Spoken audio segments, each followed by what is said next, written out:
Hello my friend, welcome to Breakfast with Sergio. In today's episode, I want to talk to you, I want to teach you actually and show you here on my board how to get in front of art collectors.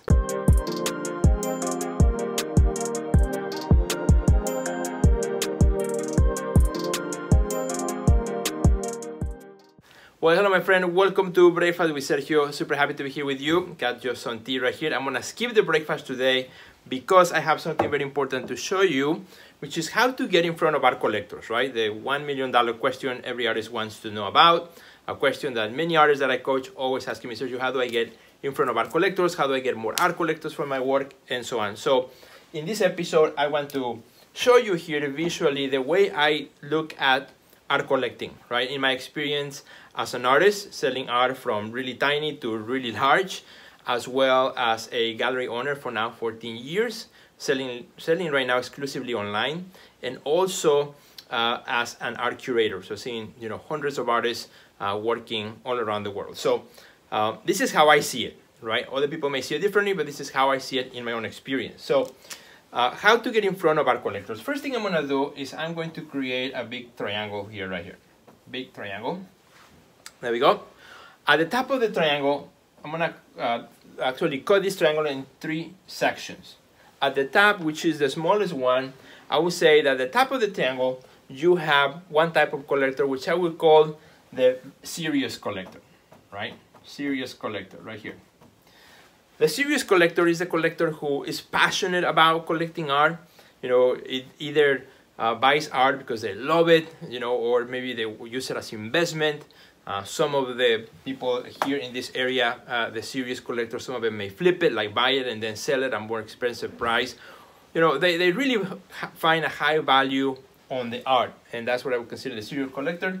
It's the smallest part of the triangular shape here, right? The smaller number of them. Where do these people buy art? Well, these people buy art in art fairs. They travel to international art fairs, right? To Miami, to Art Basel, Switzerland, to LA, to New York, to etc. You name it, Chicago, the bigger cities. And they travel and they buy art in the art fairs.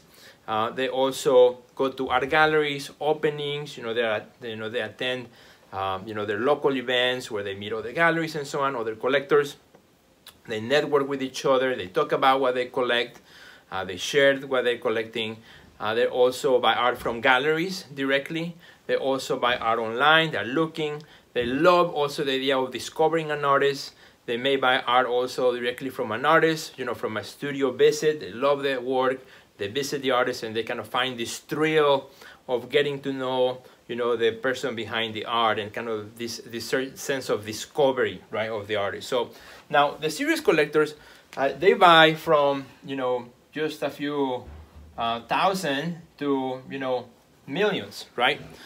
They buy of all kinds of prices. And don't think that serious collector is only one that's a millionaire or a billionaire, because there are many, serious collectors who actually have regular jobs, just like everybody else, maybe a doctor, maybe an attorney, maybe not by all means a millionaire, but they just love and they enjoy, they find enjoyment and passion in collecting art. And I have met many of them, which I have gone to sometimes to their home or office, and their whole place is filled with art.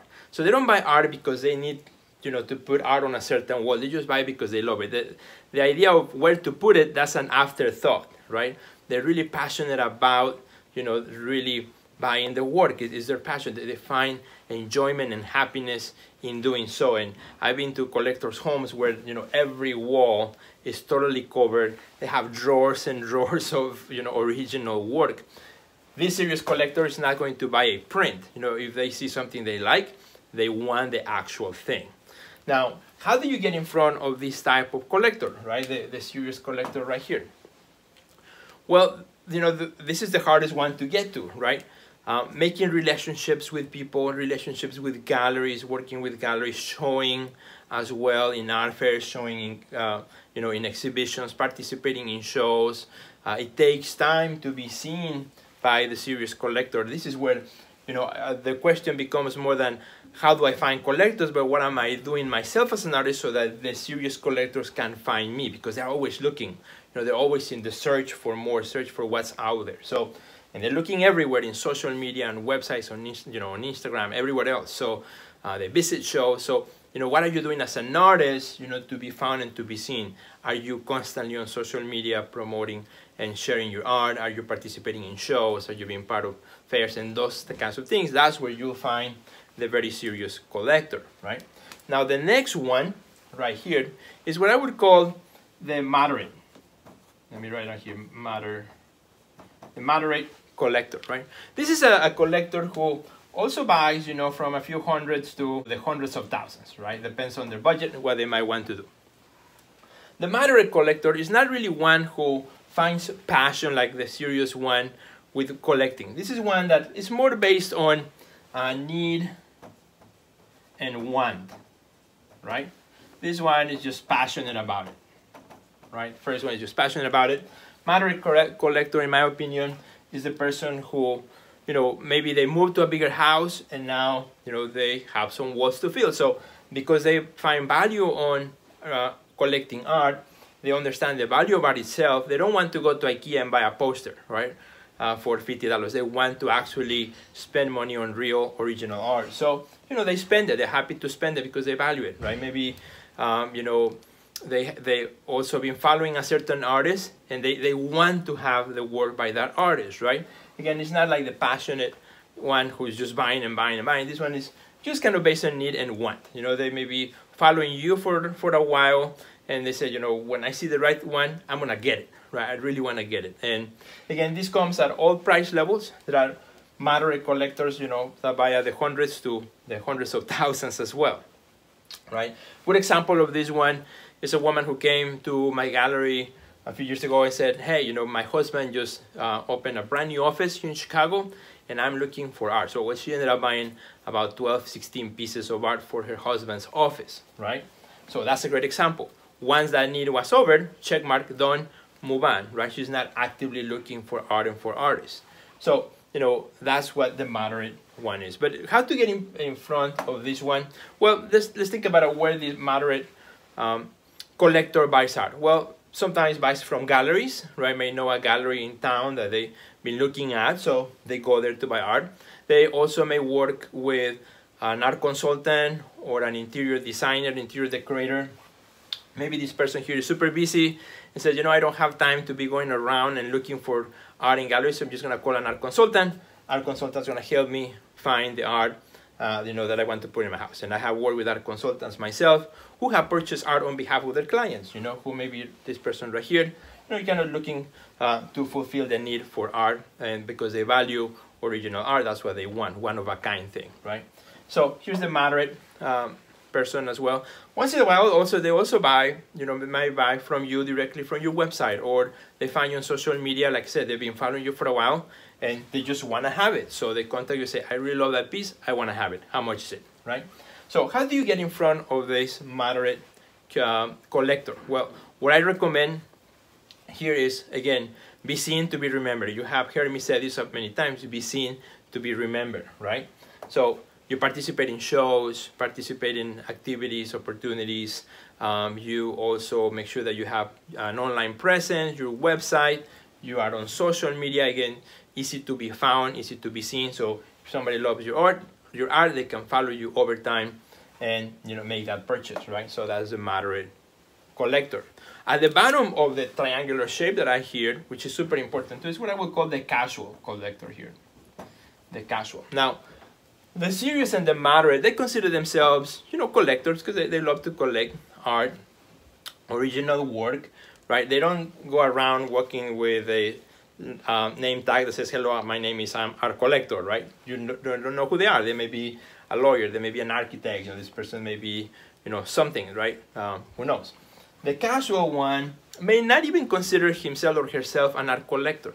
However, the casual one is the person that kind of knows you.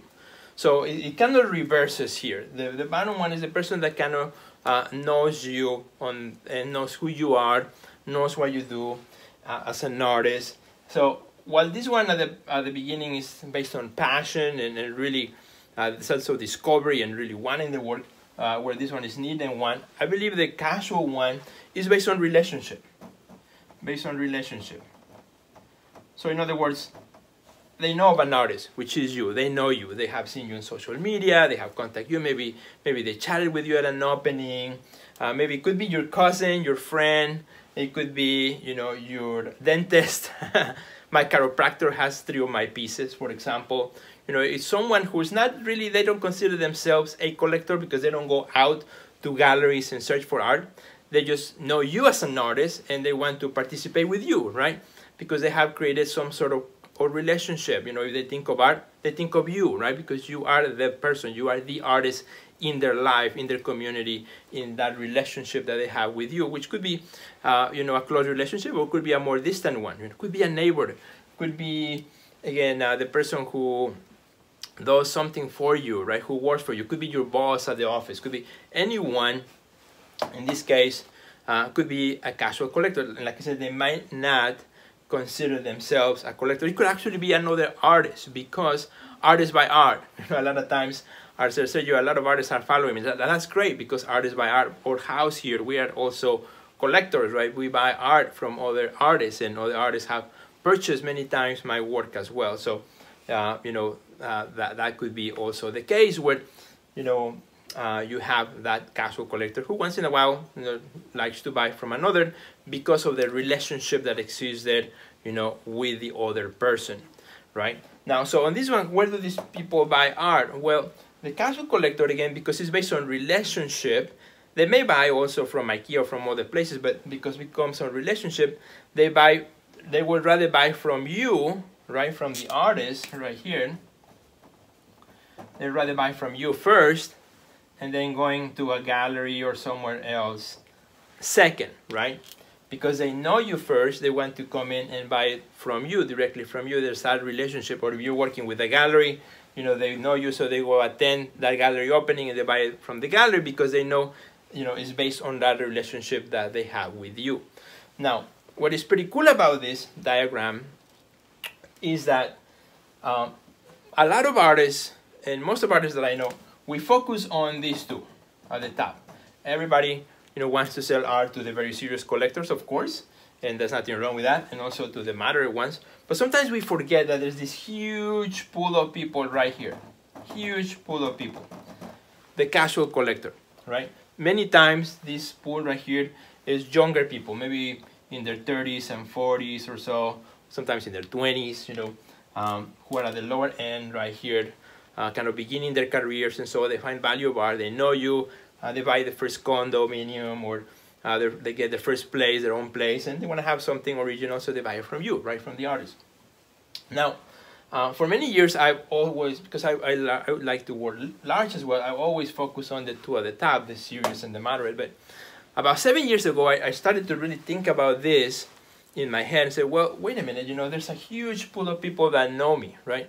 Family members, friends, you know, people that I just met over the years who are pretty much not in here right now, right? They're kind of down here. They don't go to art galleries and so on. They go to my shows because they know me or they see me on social media and that kinds of things, but that's it. So the way these people buy, because they buy directly from you, the way they buy is you need to create opportunities. You need to give them opportunities to buy, for them to buy from you. So to get in front of this type of collector, you have to give them opportunities or create opportunities. Give them, I'm going to say here, give them opportunities. Very important. A lot of times, these people, what they need is just a little push. They need a little opportunity of something that they can afford, that they can be part of what you're doing, because they know you personally, they have that relationship with you, or they've seen you up close, or they've been following you up close in social media, always commenting on what you're doing and so on. And because we're so focused on these two, we really never cater to this bottom group, which is huge. It's huge. So what I've done for the last 7 years is, of course, as I'm working on also doing what I just mentioned to be in front of these type of collectors, I've been creating more opportunities for the people here at the bottom, creating smaller work, creating prints, also reproductions, you know, things that are more accessible in the price point, that is affordable to them, right? Where they are not right here or here, but they are here, right? And it becomes a quick entry point to that. Now, you may think, well, Sergio, but you're spending a lot of time and effort and things to sell something that is really small, or to get in front of a small collector. You're spending time, also your money or whatever it is that you're doing, to get in front of these little, just to make, just a few hundreds, right? But here's the thing. Over time, in my experience now, as I get older, this is the key that I realized. These people right here are the ones who eventually going to move over here. Move over here. Boom, right? As they begin their careers, or they begin buying from you at a small price point, when they become more affluent, or they have a higher income or more buying power, because they already know you, they have that relationship, they have purchased from you because you have given them opportunities to be part of that, and then they become moderate, collectors, because they see something that you make and they just want it, right? They already had that great experience working with you, so it makes it total sense that now this happens. And that has happened to me many times, right? Where I have offered something right here, when this person then maybe 2, 3 years, 4, 5 years later says, Sergio, I just purchased a big home. Now I'm ready to get that big one that I've always wanted, right? Or now I would really want to get some for my friends or family. I had one collector, for example, who purchased small works and then came back and now wants the big one, right? So then that I have seen that over and over and over again. And sometimes, we forget this, right? So when I look at getting in front of our collectors, I'm looking not just at the here and now, but I'm looking at the future, right? At this scale right here. What if some of the people that you have down here will become moderate and then one day become serious collectors? And that is, kind of acting and working as an artist for the future that you want to create on that scale, working your way through, looking at the future of getting in front of our collector. Because collectors, as they get up in the ladder, they will share with each other. They will tell their friends when somebody comes to their home, says, oh, look, they'll talk about the art that they have because it's unique, it's one of a kind, it's made by an artist. So, they are proud of their purchases, right, as you get up in the ladder. So it is very important. So what I have done now is every year I give a huge opportunity to people at the bottom section of this triangular shape here, to this huge, wide, larger pool of people, which are casual collectors. Many of them, like I said, they don't consider themselves collectors just yet. And I give them opportunities to join me, to purchase, and to be part of what I am doing as an artist. And that has given me great success. One of the things I do with this every year, which you have heard me say this before, is what's called the Small Works Art Sales Challenge. So the Small Works Art Sales Challenge is every year. At the end of the year, I give people at this stage a great opportunity to come in and be part of what I do. And many of them, over time, they become moderate collectors, and maybe some of them have become serious collectors as well. So if you want to know a little bit more how I do this in detail, I don't have time here to go through the whole thing, but if you want to know how I do this, how I do the Small Works Art Sales Challenge, what you can do is go to www.theartistnextlevel.com/sales.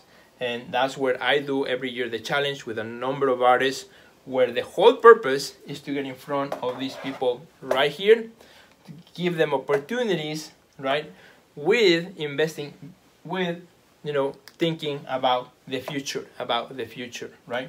And not only that, but people who are also here may notice kind of what we are doing right here with the challenge and bring attention to the bigger, more expensive art that we are already doing, that we may already have in the studio. So that's the strategy, that's the tactic that I've been working with, thinking about for the last 7 years. Here it is, all laid out in plain English, very easy to understand. I hope it makes sense, my friends. Sorry this was a bit longer episode of Breakfast with Sergio, but it's so good. If you missed the beginning, if you came late to this video, make sure that you go back and watch it so you can see how I explain this pyramid on how to get in front of our collectors. So how do you get in front of our collectors? Here at the bottom section on the casual, the way you get in front of our collectors right there, it's very simple. Give them opportunities to buy. Make it easy for them. make it affordable, make it accessible to them, and give them an amazing experience. Make them feel like they are the serious collector over here, right? Don't treat them less just because they're spending less, but rather make them feel special so that they understand the value of art and how it works to work with you. And at the end of the day, my friend, you know, all this, everybody loves a good deal. Everybody loves a good deal, from the very serious to the moderate to the casual collector. So hope you enjoyed this breakfast with Sergio, my friend. If you enjoy it, if you thought this was valuable, please share it with a friend. Let me know under the comments, what do you think of this? What do you think of how I think of art collecting myself? Let me know what you think. If this makes sense to you, please let me know. And I will see you in the next episode of Breakfast with Sergio. Have a great day. Goodbye.